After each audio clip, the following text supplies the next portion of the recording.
Gas বিদ্যুৎ সংকটের কারণে দুঃখ প্রকাশ করেছেন প্রধানমন্ত্রী তারেক রহমান।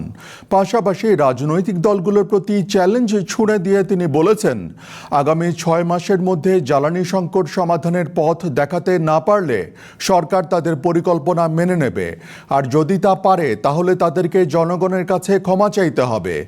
বিভ্রান্তি আর হঠকারিতার রাজনীতি বাদ দিয়ে জনগণের জন্য রাজনীতি করবারও আহ্বান জানান প্রধানমন্ত্রী। বেগম খালেদা জিয়ার জন্মদিন উপলক্ষে রাজধানীর করাইল বস্তিতে দুস্থদের মাঝে চেক বিতরণ করেন প্রধানমন্ত্রী তারেক রহমান। এ সময় খালেদা জিয়ার আত্মার শান্তি কামনায় দোয়া করা হয়।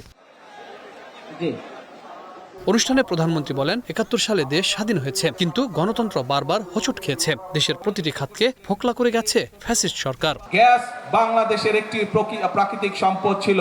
বিগত 17 বছর বাংলাদেশের নিজস্ব যে প্রাকৃতিক সম্পদ, যে গ্যাস কূপগুলো ছিল, স্বৈরাচাররা একটি গ্যাস কূপ নতুন করে তারা খনন করেনি বা করতে দেয় নাই সরকারি সংস্থা যেটি আছে, বরং তারা এই পুরো সেক্টরটিকে বিদেশিদের হাতে ছেড়ে দিয়েছিল।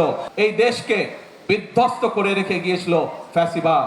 এই দেশকে, অর্থনীতিকে শুরু করে প্রত্যেকটি ব্যবস্থাকে ফোকলা করে রেখে গিয়েছে এই ফ্যাসিবাদ।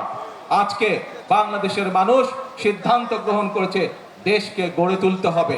এ সময় গ্যাস বিদ্যুৎ সংকট নিয়ে কিছু রাজনৈতিক দল বিভ্রান্তি ছড়াচ্ছে এমন অভিযোগ করে প্রধানমন্ত্রী বলেন, 6 মাসের মধ্যে তারা জ্বালানি সংকটের সমাধানের পরিকল্পনা দিতে পারলে সরকার তা মেনে নেবে। যেই গ্যাসের সমস্যা রয়েছে সেইটি সমাধানের জন্য তারা যদি সরকার থেকে ভালো কোনো পরিকল্পনা নিয়ে আসতে পারে, যে পরিকল্পনা আগামী 3 মাসের মধ্যে, 3 মাস, আরো 3 মাস আমি তাদেরকে দিলাম, যদি 6 মাসের মধ্যে তারা সমস্যার সমাধান করতে পারে তাহলে তাদের প্রত্যেকটি পরিকল্পনা আমরা বাস্তবায়ন করব। আর যদি তারা শুধুমাত্র জনগণকে বিভ্রান্ত করার জন্য, দেশকে বিভ্রান্ত করার জন্য এইসব কথা তারা বলে থাকে, তাহলে অবশ্যই তাদেরকে জনগণের কাছে ক্ষমা চাইতে হবে। কারণ রাস্তায় ভাঙচুর আর বিশৃঙ্খলার দিন শেষ, এমন মন্তব্য করে প্রধানমন্ত্রী বিভ্রান্তি আর হঠকারিতার রাজনীতি বাদ দিয়ে জনগণের রাজনীতি করার আহ্বানও জানান। রাস্তায় বসে ভাঙচুর করা, রাস্তায় বিশৃঙ্খলা তৈরি করার দিন শেষ, সেই রাজনীতি শেষ। Habib Rahman, one news, Dhaka.